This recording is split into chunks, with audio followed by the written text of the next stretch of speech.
Do púlpito da Primeira Igreja Batista em Divinópolis, a mensagem da Palavra de Deus.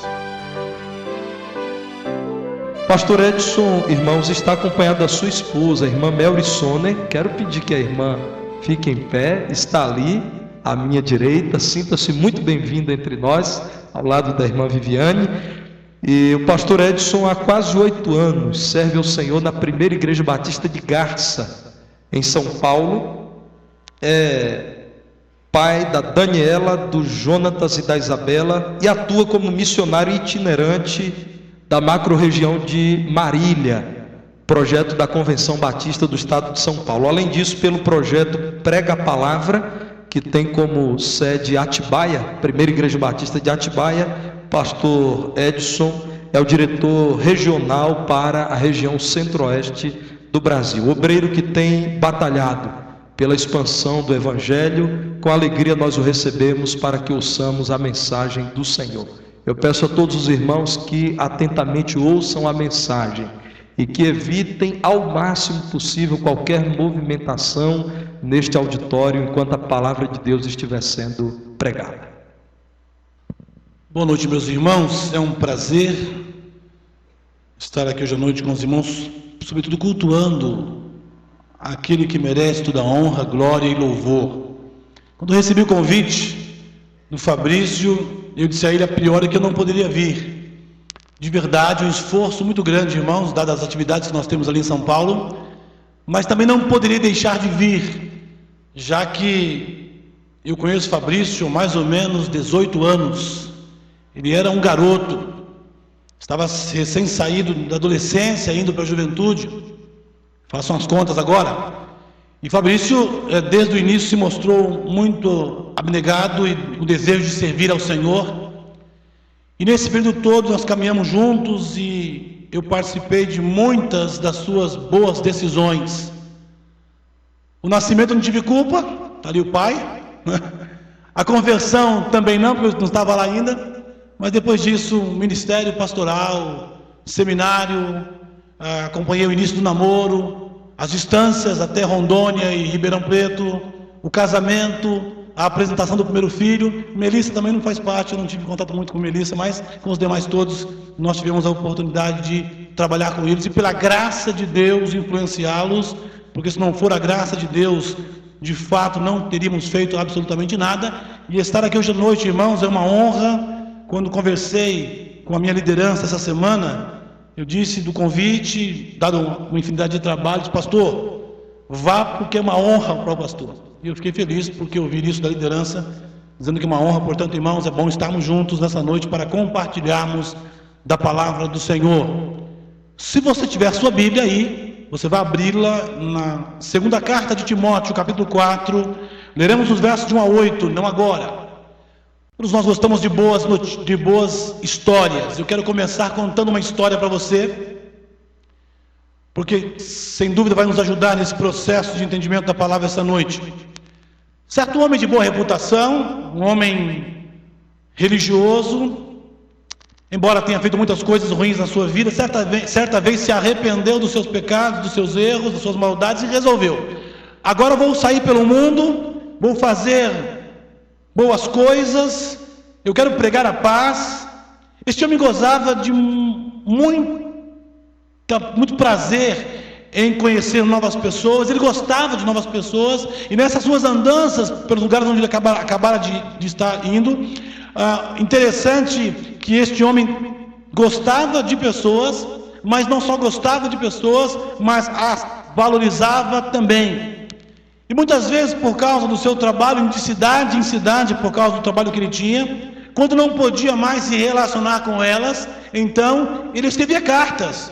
Hoje não fazemos mais isso, não é? Ele escrevia cartas, ele mandava bilhetes, ele conversava com amigos e mandava notícias. Se fosse nos dias de hoje, teria mandado um WhatsApp, entrado no Orkut, que já é muito antigo, né? Mas também no Facebook, agora atual. Enfim, o que se percebe é que esse desejo que este homem tinha era de fazer relacionamentos, fazer amizade e não perdê-las, que acho que é uma coisa muito importante que nós precisamos ter hoje. Em suas viagens, passando por certa cidadezinha, ele encontrou um garoto, recém-saído do junior e adolescência, e passou então a ensiná-lo tudo quanto ele sabia do seu trabalho. O garoto tornou-se então como que um filho, e aí foi aprendendo o seu ofício de mestre. Sempre que precisava ir a algum lugar por algum convite e não podia ir, ele indicava então o seu pupilo, o seu aluno, para que fizesse o seu trabalho, e quase sempre ele o fazia com muita perfeição, com muita maestria. Quase sempre era muito bom naquilo que ele fazia ao representar o seu mestre. Um dia algo terrível aconteceu com este velho professor. Ele foi injustamente preso, foi condenado à morte. Ambos sabiam que talvez não pudessem mais se ver, mas a preocupação maior deste velho ancião preso, quase condenado à morte, já velho, é isso mesmo, a preocupação dele era como ficaria agora o seu aluno, aquele que ele tinha como filho, o jovem aluno. Ele estava fazendo um trabalho que o mestre havia mandado num lugar muito difícil. As pessoas não queriam fazer o que era certo. Aquele moço começou a ficar triste, desanimado, começou a se envergonhar do seu próprio trabalho. Mais do que isso, começou a se envergonhar do trabalho do seu mestre. Pior ainda, se envergonhar porque o seu mestre agora está preso numa masmorra e quase que vai morrer na sua condenação. Esta era a sentença do velho mestre, do ancião, e a sua preocupação continuava sendo o do seu aluno, que agora entristecido, preocupado, desanimado e até com vergonha do seu trabalho e do seu mestre. E então, na mente daquele professor, ele pensou: preciso fazer alguma coisa. Lembre-se que ele valorizava muito os relacionamentos e ele se preocupava muito com as pessoas. Pois bem, esse homem então, preso, pediu aos guardas que se podia trazer papel e tinta e passou a escrever uma carta, melhor, 2 cartas ao seu discípulo. Ele não queria que seu filho, que o seu amigo, que o seu aluno, que o seu companheiro perdesse o foco do trabalho, que era muito importante. Suas primeiras palavras de ânimo ao moço foram: você precisa valorizar sua juventude. Depois continuou: não deixe morrer o dom que você tem. Você não é um covarde. Não te envergonhes do seu trabalho, nem de mim, o velho professor que te ensinou muitas coisas. Sim, sou prisioneiro por causa do mesmo trabalho que você faz. Portanto, fique firme. Sabe de uma coisa? Se alegre em sofrer por este trabalho. Vale a pena sofrer por esse trabalho. O jovem discípulo ouviu ainda sobre como deveria continuar desenvolvendo o seu trabalho nas cartas que o mestre havia mandado para ele. Seja focado como um policial, diz ele na sua carta, disciplinado como um atleta e tenha fé como um fazendeiro. O velho professor destacou em suas palavras como seria difícil viver piedosamente e enfrentar falsos crentes, inimigos do trabalho, mas deveria cuidar de si mesmo, tendo uma vida santa, relacionamentos saudáveis, coragem, fé nos sofrimentos. Isso foi parte do que aquele velho mestre escreveu ao seu discípulo. Sim, o velho apóstolo Paulo, sua maior preocupação não era a morte, a prisão, a algemas, o frio, a espada. Sua maior preocupação é que o jovem pastor Timóteo continuasse firme para pregar a palavra. De todas as exortações dadas no texto de primeira carta de Paulo a Timóteo e a sua segunda carta, que acabei de contar a história, a mais importante delas é ao terminar o texto da sua segunda carta e a dizer: pregue a palavra. A pregação é a essência do ministério pastoral. Conquanto haja necessidades de administração, conquanto haja necessidades de visitação, conquanto haja necessidade de aconselhamento, conquanto haja necessidade de socorros e de uma série de outras coisas que fazem parte do nosso trabalho enquanto pastores, a mais importante delas, aliás, a que vai permear todo o nosso trabalho e o seu trabalho, Pregue a palavra. Porque sem a palavra, o que teremos? Sem a palavra, o que pregaremos? Sem a palavra, como saberemos dos desígnios de Deus? Sem a palavra, como ajudaremos pessoas a conhecerem a graça maravilhosa de Jesus? Portanto, queridos, estamos prontos agora para lermos o texto de 2 Timóteo 4, versos de 1 a 8. Diz o apóstolo, o velho professor: conjuro-te, pois, diante de Deus e do Senhor Jesus Cristo, que há de julgar vivos e mortos na sua vinda e no seu reino, que pregues a palavra, instes a tempo e fora de tempo, corrijas, repreendas, exortes com toda a longanimidade e doutrina, porque virá tempo em que não suportarão a sã doutrina, mas tendo coceira nos ouvidos, amontoarão para si doutores, conforme as suas próprias concupiscências. Desviarão os ouvidos da verdade, voltando às fábulas. Mas tu, se sóbrio em tudo, sofre as aflições, faz a obra de um evangelista, cumpre o teu ministério, porque eu estou sendo oferecido como aspersão de sacrifício, e o tempo da minha partida está próximo. Combati o bom combate, acabei a carreira, guardei a fé. Desde agora, a coroa da justiça me está guardada, a qual o Senhor, justo juiz, me dará naquele dia, e não somente a mim, mas também a todos os que amarem a sua vida. Sim, ó Pai, nós não temos condições, não sairemos deste santuário, Deus, transformados ou com uma nova mentalidade, se não for pela ação do Teu Espírito. Nós te agradecemos, ó Deus, e pedimos que o mesmo Espírito do Senhor que inspirou o apóstolo Paulo a escrever esses textos ao jovem pastor Timóteo, seja ele a iluminar as nossas mentes e corações, de modo tal que nós não saiamos deste lugar esta noite, ó Deus, tão somente bem informado a respeito desta carta, mas que nós saímos daqui desejando dar ao Senhor uma resposta de vida, desejando sair daqui, ó Deus, tendo a alegria de proclamar o Evangelho de Jesus. E eu sei que isso só acontecerá se o Teu Santo Espírito tomar as nossas mentes e os nossos corações. Por isso nos sujeitamos ao Senhor nesta hora e pedimos a Tua graça sobre nós, e o fazemos no nome de Jesus. Amém.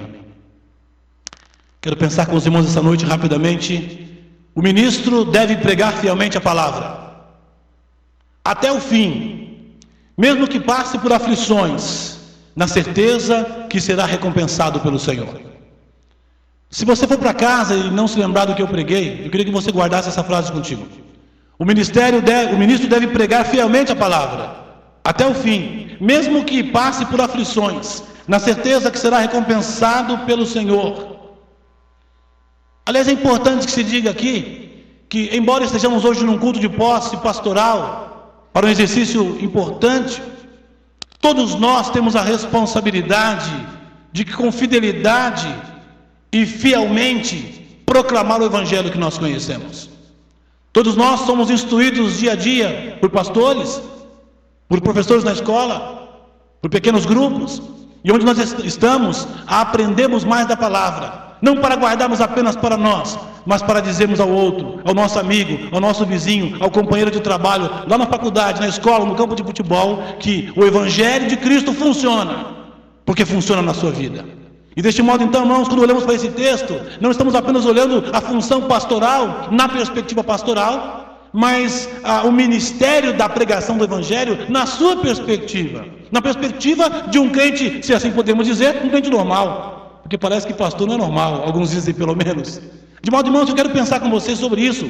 Paulo, nesta carta, ele começa então trabalhando anunciando algumas coisas importantes. Desde o começo dela ao final, o que se vê aqui é um professor, é o apóstolo Paulo, tentando inculcar na mente de um pastor desanimado, e abre aspas, pastor também fica desanimado, pastor também precisa ser pastoreado, pastor também precisa ser revisitado, pastor também precisa ser cuidado, uma vez que em recebendo tudo isso também, ele poderá fazer com muito mais alegria o trabalho que Deus assim o chamou. Pastor também acorda de manhã preocupado com as contas, ou não? Não sei o caso é outro caso de repente, estou brincando, mas temos que pensar, irmãos, que essa perspectiva que a igreja tem, que nós temos sempre que acordar pela manhã e sorrir, e chegar no culto da escola bíblica, bom dia irmãos, como se fosse uma prerrogativa apenas pastoral, no sentido de que ele não fica triste ou preocupado ou desanimado. Paulo sabia disso, e disse, Timóteo, não fique desanimado. Ele estava num trabalho na cidade de Éfeso, irmãos, uma cidade onde o apóstolo Paulo disse, foi lá que eu enfrentei bestas feras, foi lá que eu sofri, sendo experiente como eu sou. Então Timóteo estava também ali sofrendo, angustiado com algumas preocupações, e Paulo preso entende isso, diz, calma filho, fica firme, fica forte no seu trabalho, não se envergonhe. E aí então ele vai trabalhar algumas coisas. Por exemplo, ele vai dizer, reavives o dom que você recebeu por imposição de mãos. Não, você não foi pegado em qualquer lugar, você não fez um concurso público, não, você é obra e graça do próprio Deus, nós o impusemos as mãos sobre você, e você tem autoridade agora. Não te envergonhes do Evangelho, capítulo 1, verso 8, mantenha o padrão da sã doutrina, versos 1-13, guarda o bom depósito que você recebeu. Logo, irmãos, Paulo então vai trabalhar com essa preocupação de cuidar do jovem pastor. Assim como ele foi fiel a todo o tempo, e é interessante porque você vai notar isso no texto bíblico, quando Paulo vai falar de como ele termina o seu ministério. E é muito interessante que nós precisamos não apenas começar bem o nosso trabalho, nós precisamos terminar bem o nosso trabalho. E essa deve ser a nossa preocupação. Quantos líderes, quantos pastores no meio do caminho caem? Mas a nossa perspectiva é que o Senhor, o nosso Deus, o justo juiz, com tudo colegiado, um trabalhando com o outro, pode então se solidificar e aí, ombreado um com o outro, fazer o trabalho funcionar e chegar onde tem que chegar. Paulo vai dizer para Timóteo, Timóteo, eu combati o bom combate. Ele vai então descrever todo o trabalho que ele faz. Acabei a carreira e guardei a fé. Veja, guarde na sua mente, veja como essa frase ou essa palavra é importante para o fato de cuidar do coração, até das emoções e da fé do jovem pastor Timóteo. Por isso, para não demorarmos muito, 4 razões porque você precisa pregar a palavra. Melhor dizendo, 4 razões porque nós, igreja, precisamos pregar a palavra. Versículo 2, olhe na sua Bíblia, não se perca isso. Verso 1 ele diz, conjuro-te, pois, diante de Deus e do Senhor Jesus, que há de julgar vivos e mortos na sua vinda e no seu reino. A primeira coisa que apresentamos aqui, irmãos, é que Paulo, ao dizer a respeito do Evangelho, Paulo, a falar sobre a palavra, ele então, numa exortação forte, ele vai dizer então que Jesus Cristo, ou Deus Pai e o Senhor Jesus Cristo são chamados como testemunhas, dada a importância desta exortação. As pessoas não estão preocupadas se nós pregamos o Evangelho ou não. O mundo está preocupado se nós vivemos isso ou não. Mas Paulo sabia que uma das coisas mais importantes na vida do pregador é o Evangelho funcionando em sua própria vida. De modo, irmãos, que ao olharmos para isso, vemos a exortação forte que Paulo aqui faz. E no verso 2 ele diz que pregues a palavras, inste a tempo e fora de tempo, corrijas, repreendas, exortes com toda a longanimidade e doutrina. A primeira coisa que eu quero conversar com vocês é que nós precisamos pregar a palavra por causa da urgência. Irmãos, é urgente que nós anunciemos o Evangelho de Jesus. É urgente que nós abramos a palavra e digamos para pessoas, ou que nós usemos nosso iPhone, iPad, iPod, enfim, e anunciemos. É muito importante que a palavra de Deus seja dita, seja anunciada. É muito urgente isso. Quando você olha para a situação que vive o nosso país, o nosso estado, o mundo inteiro, nós precisamos considerar que se não for a graça de Cristo, que se não for a sua palavra, e é interessante pensarmos que não estamos pregando uma palavra qualquer, É a palavra que no início da história diz: haja luz e houve luz. É a história que corta a história com os profetas. É a história que vem anunciando de tempos em tempos. É a história que anuncia a vinda de Jesus. É a história que faz Jesus nascer. Esta palavra poderosa das profecias que estabelece a cruz.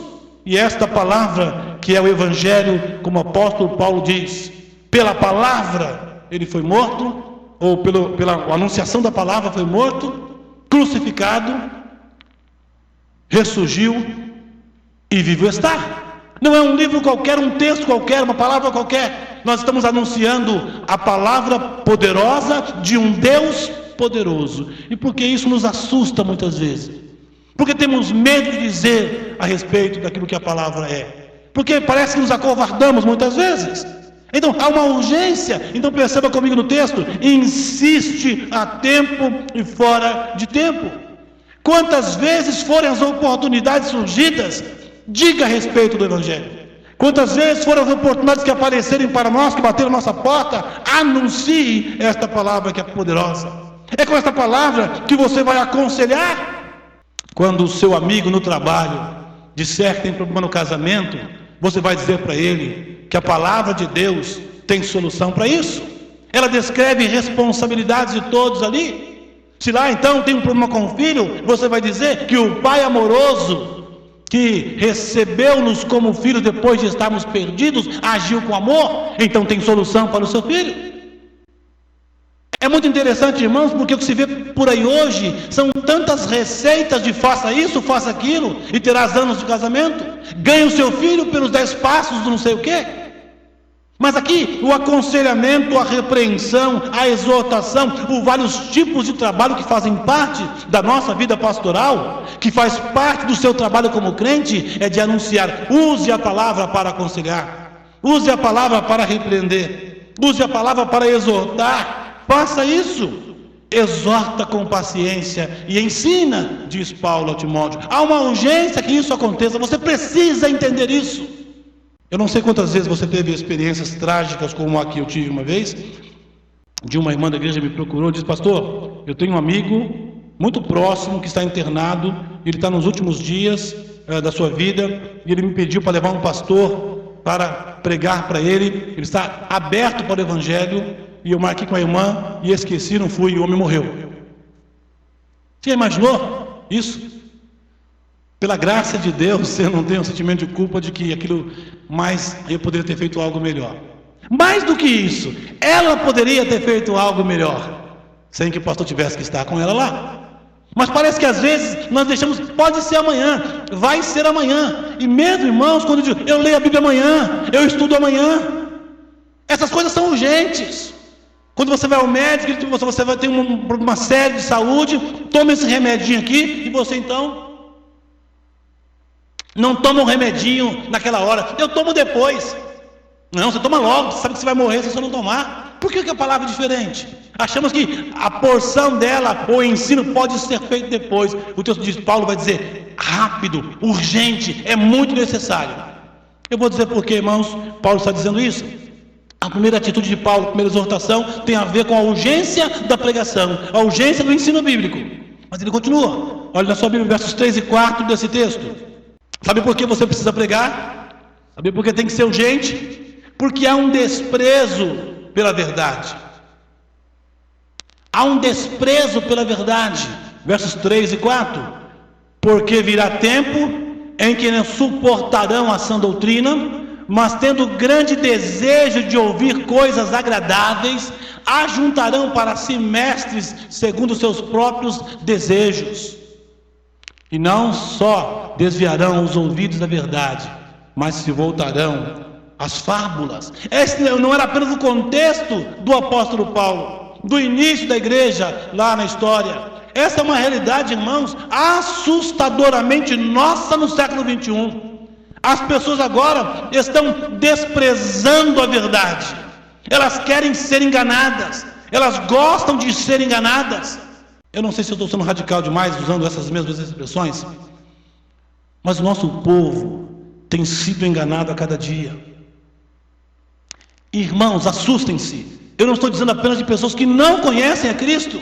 Eu estou dizendo do arraial da igreja, daqueles que se dizem discípulos de Jesus. Quantas coisas temos ouvido nesses dias que não fazem parte de uma interpretação, de uma hermenêutica bíblica teologicamente correta, mas que agora é a teologia das promessas, é a teologia do fácil. Ouvindo um colega pregando, ele disse que hoje em dia as pessoas são facilmente pegas, ou pela culpa. Começa a dizer, se você não for um bom crente, não sei o que, você vai para o inferno, os caras bum para a igreja. Se você não contribuir, não sei o que, lá vem a loucura, vem não sei o que, você fica sem dinheiro, vem a doença, a enfermidade, o cara dá dinheiro. Ou pela ganância, dê 100, Deus te dará 1000.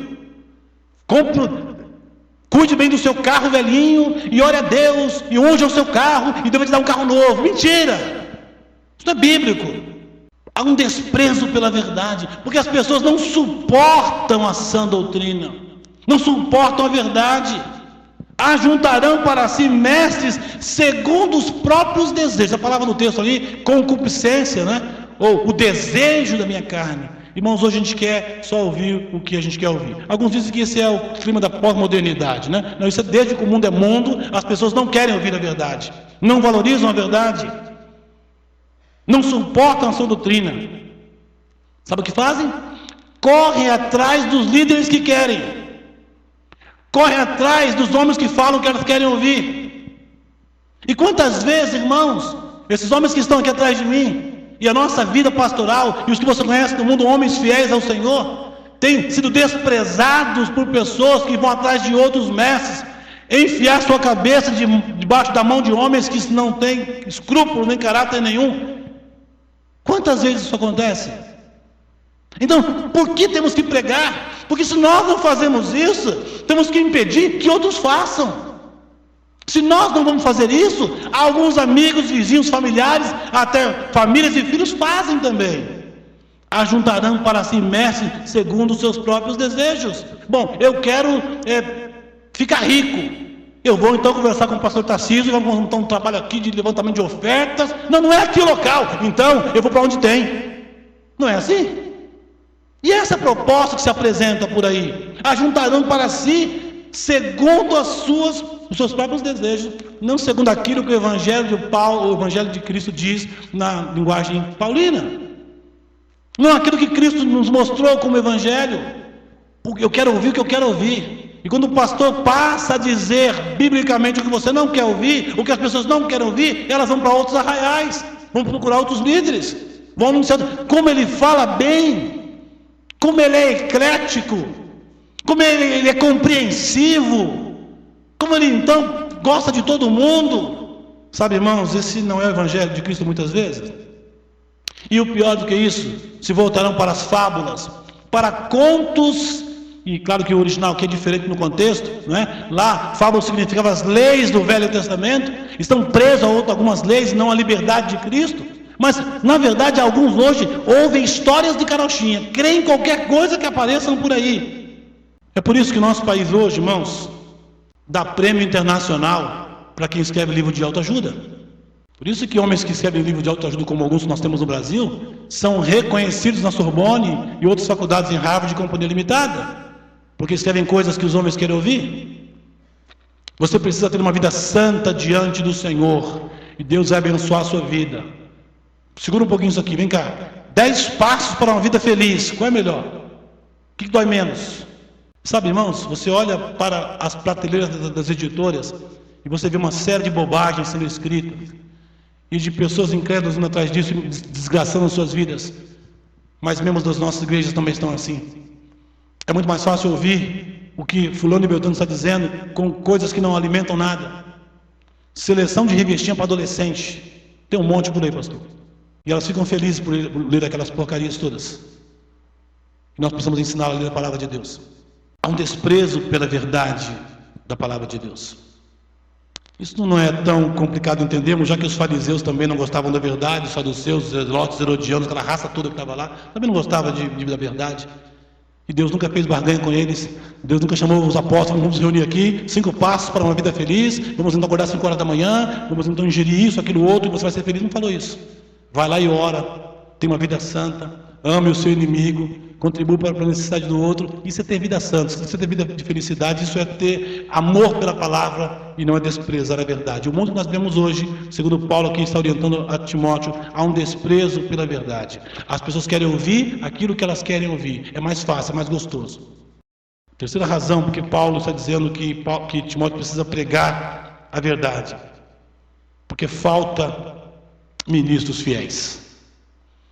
Falta homens que paguem o preço de pregar o Evangelho de Jesus.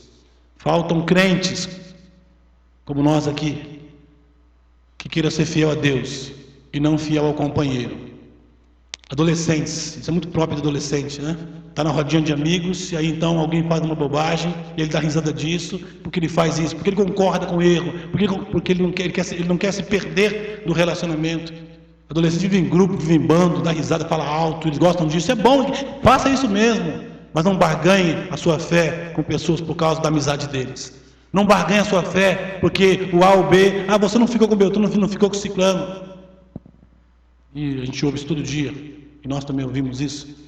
E a grande questão, irmãos, é que nós precisamos não só fortalecer os nossos filhos, mas nos fortalecemos também. Quando nós negociamos com os nossos fornecedores lá, ao invés de sermos justos e honestos, nós demos propina, e nós temos hoje o país da propina.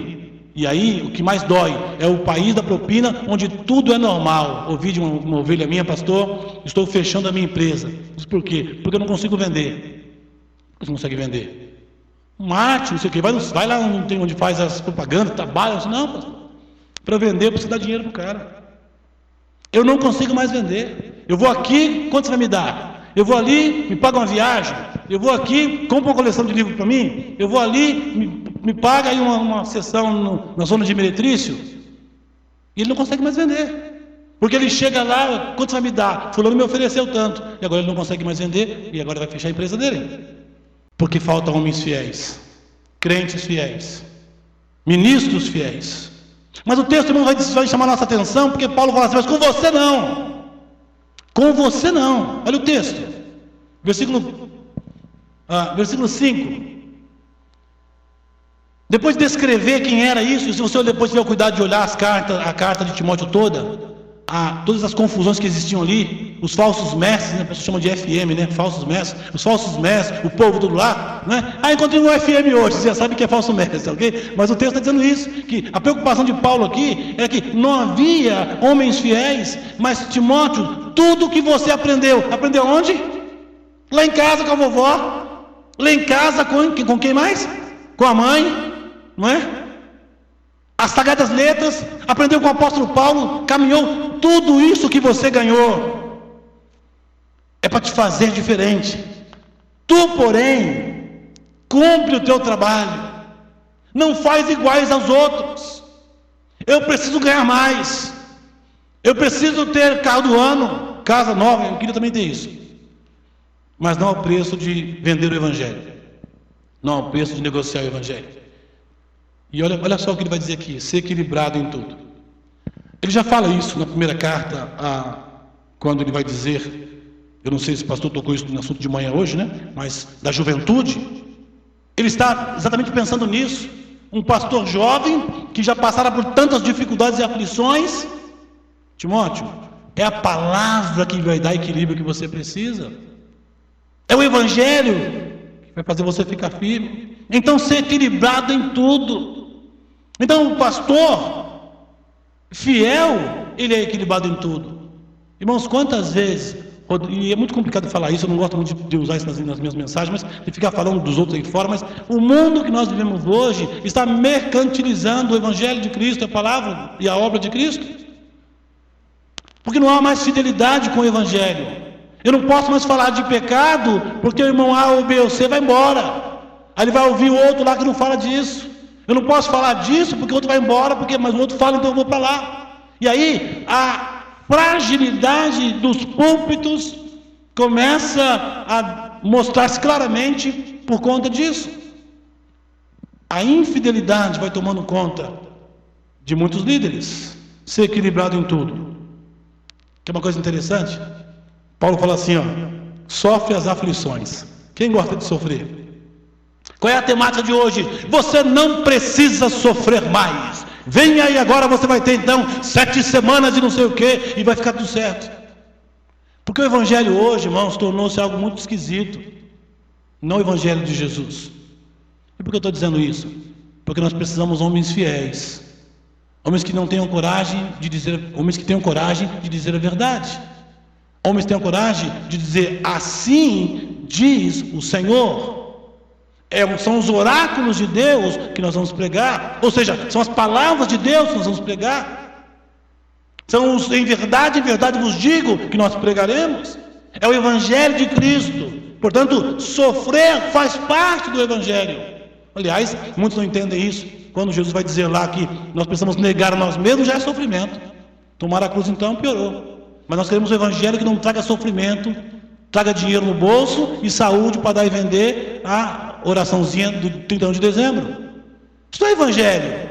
O evangelho comporta a aflição. E Paulo muito bem diz em Romanos que as aflições desse tempo presente não podem ser comparadas à glória que recebemos quando estivemos com o Pai. Não estou falando para você gostar de sofrer, não, gente. Estou dizendo que nós precisamos aprender isso. E Tiago muito bem nos diz isso. Que você precisa pedir sabedoria a Deus. Para quê? O contexto de Tiago é de sofrimento. Então, está sofrendo? Peça sabedoria a Deus. Que Ele vai te dar sabedoria para passar pelo sofrimento, pela angústia, pela dor. E sabe, o Evangelho de Cristo é o Evangelho que mostra isso. E Paulo vai dizer isso. Não só viver o Evangelho, mas sofrer pelo Evangelho de Cristo. Tenha alegria quando isso acontecer. E quantas vezes eu fiquei sem dormir por causa de minhas ovelhas. E eu sei que esses homens que estão aqui, e que você também, em algum momento sofreu por causa do seu filho, da sua filha, ou do seu amigo, não importa. Você sofreu por alguém. Porque você, vendo-a em situações difíceis, você chora por elas. Isso é sofrimento também. Faz a obra do evangelista, ou seja, trabalhe e trabalhe. Não deixe que a preguiça tome conta de você. E aqui nós temos um resumo do trabalho que Timóteo tem que fazer. Que eu e você temos que viver. Equilíbrio, sofrer as aflições e evangelizar. E falar do amor de Jesus. Eu quero terminar dizendo o seguinte, versos 6 a 8. O texto nos diz: quanto a mim, já estou sendo derramado como libação, e o tempo da minha partida está próximo. Combati o bom combate, acabei a carreira e guardei a fé. Paulo está dizendo, sabe por que você precisa pregar? Primeiro, porque é urgente. Segundo, porque há um desprezo pela verdade. Terceiro, porque faltam ministros fiéis. Em quarto e último lugar, ele vai dizer: você precisa pregar, porque você receberá um prêmio, porque você será premiado por isso, porque Deus está vendo o seu trabalho, Deus está vendo a sua vida. Homens fiéis não trabalham por causa do dinheiro. Homens fiéis não aceitam ministério por causa do tamanho da igreja. Homens fiéis e pastores fiéis trabalham por causa das ovelhas, sejam elas quantas forem, onde elas estiverem. Pastor fiel trabalha por causa das ovelhas. Sabe, irmãos, há uma coisa muito estranha. Meu penúltimo ministério foi na igreja onde ele era pastor. Estava na congregação, uma igreja muito grande, quase 600 membros. Então eu deixei o ministério lá e alguém me perguntou o seguinte: você está doido? Como é que você vai deixar a igreja de 600 para uma igreja de 200? Que Deus mandou, não é? Falamos aqui hoje à tarde. Quando Deus manda, Ele não fala assim, faça isso porque não. Faz isso. E o bom e fiel pastor ou crente diz assim: sim, senhor, eu faço o que o senhor está mandando. É os adolescentes, né? Filho, faz isso por quê? Meu filho, por causa disso. Não, mas por quê? Porque não é resposta. Não é assim que vocês fazem? É assim que nós fazemos? Por quê? Deu risada, porque na minha casa tem 3, sim. É mesmo assim. Tem que falar por quê? Sabe, Deus não fica preocupando, não fica dizendo para você tem que fazer por causa disso. Se você é fiel, diga, faz. E faz. E a bênção do Senhor virá por causa da sua fidelidade. Não, por causa da fidelidade dele, não a sua. Você não é fiel, quase nunca, nem eu. Mas Deus é fiel sempre. Lá nos juniores, lá nos relacionamentos de namoro, lá nas conversas da escola. das ansiedades por vestibular. Passo no Enem, não passo no Enem, faço isso, não sei. Faz qualquer coisa para a glória de Deus, você estará no caminho certo. E Paulo vai dizer: Timóteo, você vai receber um prêmio por conta disso. E sabe, ele vai descrever isso de um modo tão maravilhoso, porque ele vai dizer assim, ó, lembra como ele começou a carta dele? Ele faz 3 ilustrações. Do militar, não é isso? Foco na mensagem, foco no trabalho. Do atleta, não vai merecer o prêmio se não lutar com legitimidade. Quanto crente, quantas pessoas, né? Você já começa a verificar no campo de futebol, se ele é legítimo. Ou no imposto de renda, se ele declara ou se ele não declara. Ou quando está fora da sua casa e dentro da sua casa, né? Alguém disse que caráter se comprova quando está sozinho com Deus. E aí, Paulo vai dizer, usa essas 3 ilustrações, do militar, do atleta e do fazendeiro. Como ele termina a carta dele, irmãos? Quem combate o bom combate? Não é o militar?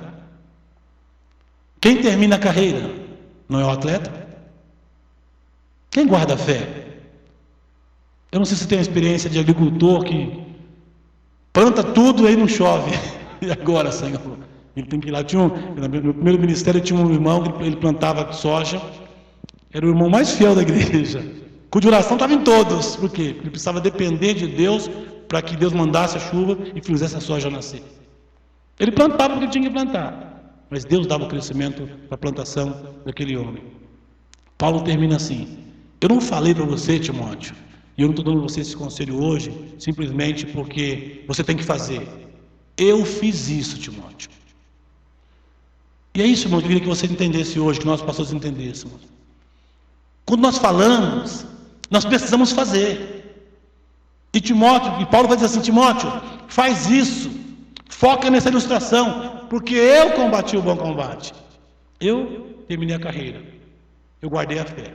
E eu fiz tanto isso, a coroa da justiça está me reservada, a qual o Senhor, que eu chamei como juiz, enquanto dava essas exortações para você, me dará naquele dia.